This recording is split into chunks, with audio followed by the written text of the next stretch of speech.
About 7 years ago, my wife's best friend and her husband split and it looked like they were headed for divorce. Around the same time, my wife, then girlfriend, and I split. I think it is worth pointing out that my wife was the one who called it quits. When we split, we were officially broken up. This was not just a break. I did not see any chance for us and figured our relationship was done, so when my wife's best friend showed interest, I decided to sleep with her. We were never serious. It was purely physical. This went on for a few months, and then she broke things off with me because she and her husband had decided to give things another shot. It was not long after they reconciled that she announced they were expecting.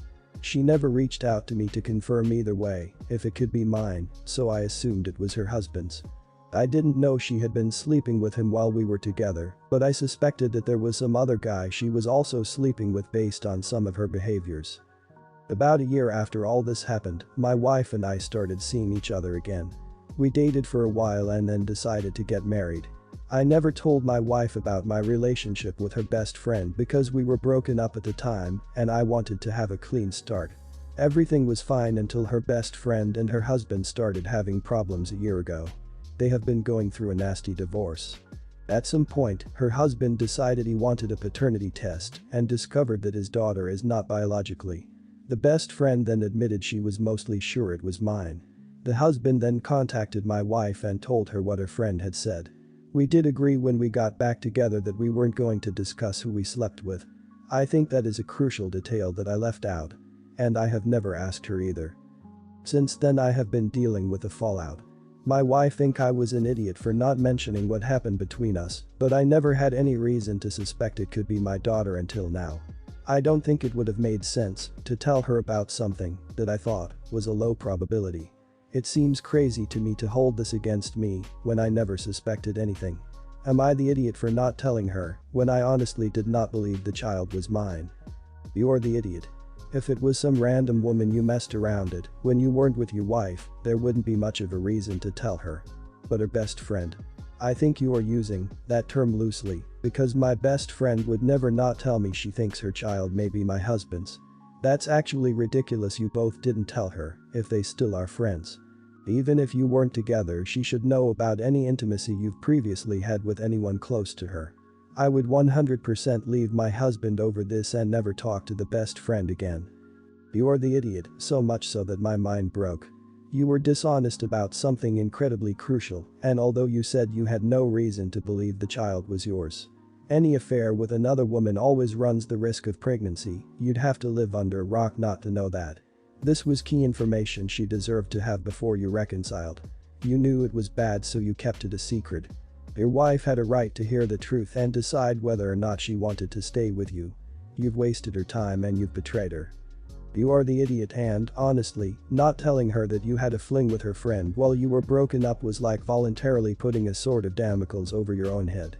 Even if the kid wasn't yours, as long as your wife and her friend stayed in contact, there was always a chance your fling was going to come out in some way. If you actually wanted a clean start, then you should have gotten out ahead of this by telling your wife. But you didn't really want a clean start, you just didn't want to have to deal with your wife's reaction to the news that you slept with her best friend. My girlfriend, 19, and I, 23, have been dating for 4 months. She often stays at my place since we live 45 minutes away and she doesn't drive, so when I pick her up for dates it often gets late, so we just crash at my place. Sometimes this results in her staying for a few days since I work. She says she would rather go on dates in her town and go home at the end of the night, but that I always make reservations at places close to me and then am too tired to drive her home and won't get up early enough before work to take her home, sometimes meaning she's at my place for days in a row unintentionally and gets stuck in my room the whole time since my roommate doesn't like visitors. The day she called my place of work asking to speak to me, saying my dog had just eaten a couple of her prescription medications and she had already called the vet and they said it was a lethal amount and the dog had to be brought in. She told me that her mom was there and they'd drive her to the vet, but to meet them there. The vet ended up giving my dog medicine to vomit, except she wouldn't vomit there and waited until she was in my car to unload everywhere. She is okay now. I asked my girlfriend what happened and she said that when her mom arrived, which I had no knowledge of and totally wouldn't have been okay with her having people over without me there, the dog would not stop barking and lunging for the door. My girlfriend has repeatedly said the dog isn't safe, which just isn't true, so she locked the dog in our bedroom. Apparently, while her mom was visiting, the dog chewed and destroyed all her things like purse, clothing, a bag of toiletries, etc.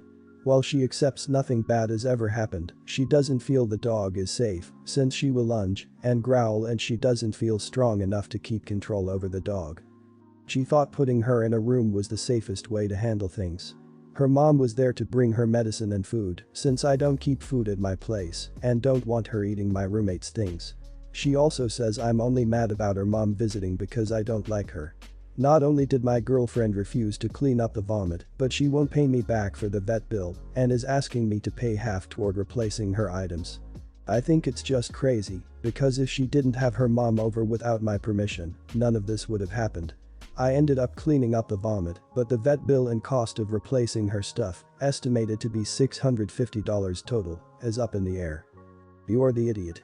You expect her to stay at your place cause you're too tired to take her home. A place where she is stuck in a room with no food and not welcome by the other occupant. But her being afraid of the dog and putting it in the room sounds like the best option. It's not like she knew your dog would chew up all of her belongings. If she did, I'm sure she would have done things differently. Her mom had to come over because you didn't provide your girlfriend with food or tell her she should bring her meds. This sounds like it's all your fault in a roundabout way. You're the idiot.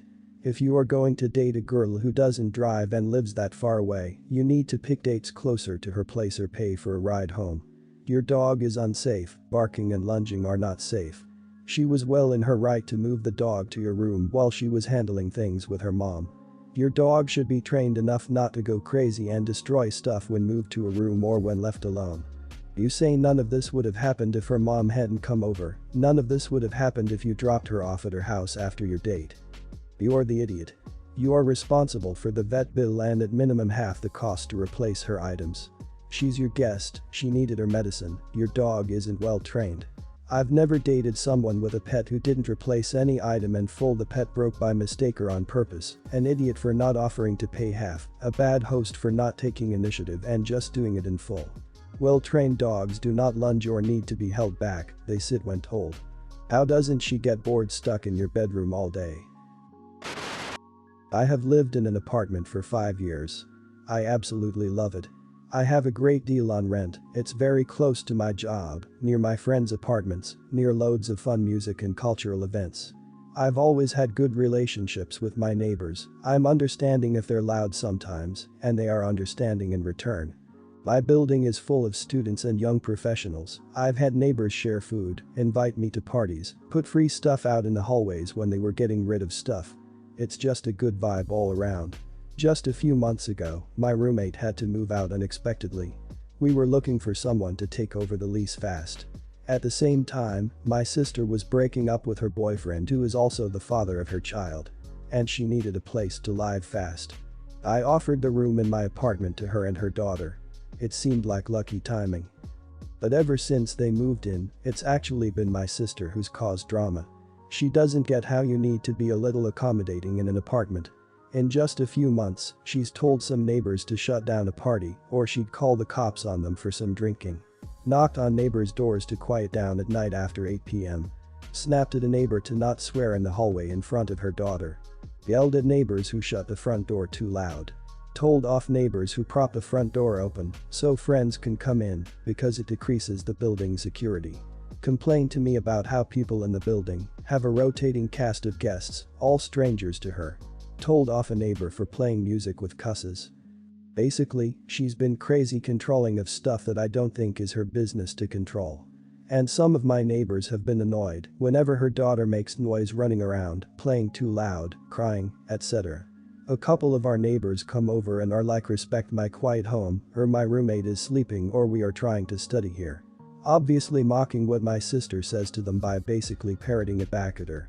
I know everyone would be more chill and understanding if she had also been more chill and understanding at the start. Also, she's been crazily irritable about people disrupting her daughter's sleep, but I figure that with time, she'll learn to sleep through things. I did. I kind of want to tell my sister that if she wants to live with me, she has got to put up with my neighbors and not threaten them with the cops, not go knock on their doors to tell them off, etc. Just put up with living near people. Would I be the idiot to tell her to put up and shut up? Everyone's the idiot here. I think she is somewhat justified. Depending on how late, being overly loud is rude to your neighbors, and smoking on the stairwell in apartments usually isn't allowed, and it's pretty unpleasant. Plus, no one wants their kids inhaling smoke and all that crap. An outside door for security being propped open and unattended is a huge no. Her getting mad for cussing and some of that other stuff is over the top. She shouldn't be yelling at the neighbors though. She should talk to them calmly and ask nicely, if it's a big issue of course. Honestly, I am going to be with no idiots here. You are uncomfortable with her starting crap, but she is mostly right. People in your building sound like terrible people. If more people were like your sister, it would probably be a better place to live. Assuming she isn't also causing problems like these. If she has a reason to call the cops, that means they are breaking the law. Propping open the door is a bad move. Too many guests in the building is also a huge problem. She is a little too overbearing on some stuff, but she is right about a lot of other stuff. Everyone's the idiot here. I'm not a parent, but I am a young woman who lives alone, and honestly, most of those things also sound concerning to me. It sounds like lots of illegal activity and security issues. I guess part of it boils down to different lifestyles. I'm glad you've had such a positive experience with your neighbors, but I personally wouldn't want to listen to ragers and worry about someone calling the cops on a party in the building. Your sister is also an idiot because it sounds like she doesn't extend any courtesy to your neighbors either. I do stand up. I also have a day job because, you know, survival. I mentioned at work that I couldn't do any shifts after 4 o'clock on Saturday because I had a show. My coworker overheard and asked for tickets so he could take a girl out without having to spend money. I had no problem helping him out, and I knew this club wouldn't care if I slid a couple of people in.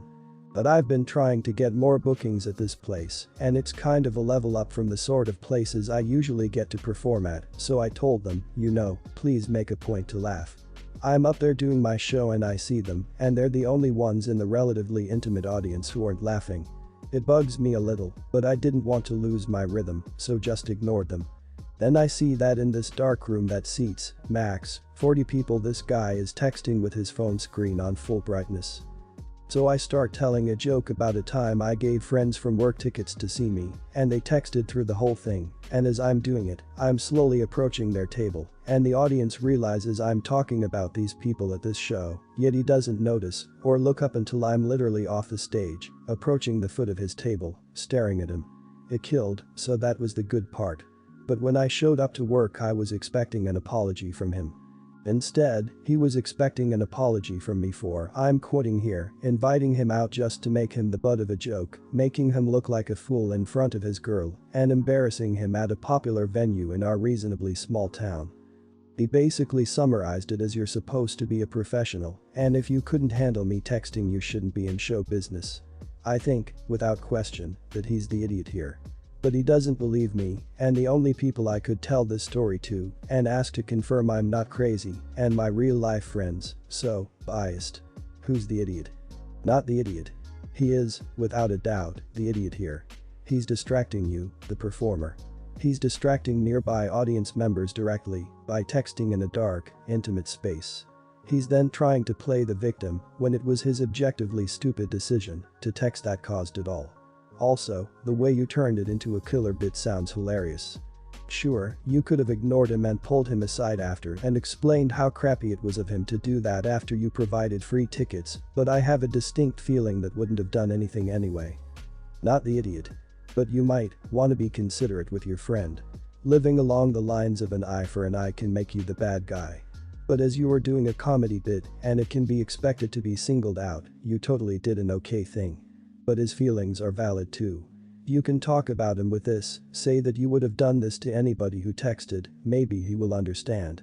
Then just promise not to do it to him again, or ask him not to come to your shows anymore, I guess. You didn't do anything wrong.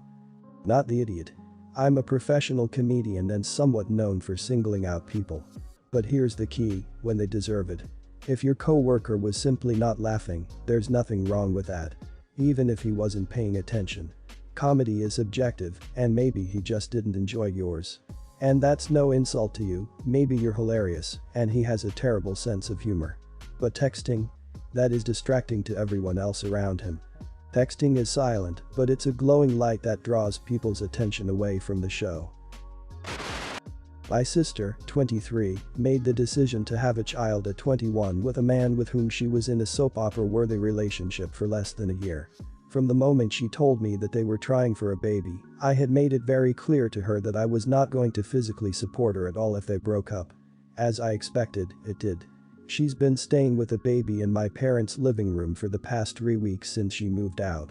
Yesterday she called crying, begging to let them stay with us. I told her I had to talk about it with my husband. So, he and I discussed it extensively and were on the same page that we absolutely weren't going to let them live here. We're child-free and don't want to live with any children, period. We hate being around children, especially toddlers, which is what my niece is. I love her, but I can't really stand her. She shrieks all the time, whether she's happy, upset, or curious, and throws intense tantrums that last a minimum of 15 minutes several times a day. If we lived with her, we would go absolutely insane. We also have a corgi, which isn't good to have around small children. They're herding dogs, so their instinct is to herd children, which involves chasing them and nipping at their heels. I called her back to tell her our decision as gently as I could. I wasn't expecting her to take it well, but her reaction honestly shocked me. She first questioned why not. I told her our concerns about the corgi, and she said to just keep him in our bedroom, other than to walk him. I told her that corgi needs more room than just a single room. She then said we could have him stay without our parents while they were living with us. I told her absolutely, not because he's my baby, and I'm not rehoming him. Her response: who's more important, your dog or my child? At this point, I admit I totally lost it on her. I told her that her baby is not my responsibility, but my dog is, and I am not removing him from his home to fix her screw-up. She told me I was a horrible aunt and hung up on me. She then told our parents, who tried to guilt us into taking her in. They said our house was much bigger than theirs, it's what family should do, and I could still come to see my dog whenever I want. I understand we have more space, but we are not the ones who chose to have this baby, so why should we have to be miserable in our own home and drastically compromise to better her situation simply because she's my sister? Why should we have to put up with a screaming toddler, childproof our house, and sacrifice living with our deeply beloved dog because of the choices she made? Why should I have to rehome my baby for an unknown length of time so that her baby can have free reign in my house? They're acting like I'm being this crazy selfish dog lady, but he's the one I signed up for, not her child. Am I being unreasonable and seeing the situation the wrong way? Not the idiot. Your sister is an adult. She is supposed to be responsible for herself and her child. She needs to get a job if she doesn't already have one, pursue child support from her ex, and apply for government benefits. Her failure to take responsibility does not mean her responsibilities should fall to you. Also, the reason your parents want you to take her is that she's worn out her welcome in only 3 weeks. That's pretty dang quick for a child and grandchild to get pushed out. If she's such a bad guest that her own parents don't want her, you really don't want her in your home. Not the idiot. She has a lot of nerve to expect you to change your lifestyle drastically to accommodate her bad choice to bring a child into the world in an unstable relationship. You told her at the beginning you weren't going to save her, and you have a right to live in your house without a shrieking child because you decided that was the life you wanted. Single parents all over the world pull themselves up and handle their crap without forcing families to uproot their situation to help. She had time to start getting things in motion and didn't. That's her failure as a mom. Not the idiot. Your parents don't want to raise their grandchild, and they know that is about to happen. Your sister believes the world should revolve around her because she reproduced. I want to be shocked that their solution is for you to get rid of your dog and take care of your sister instead, but I am not. She is an adult. She wants a more convenient life. Your parents want their kids out of the house. No one respects you because you are child-free. I don't know why she thought having a kid would be a cakewalk.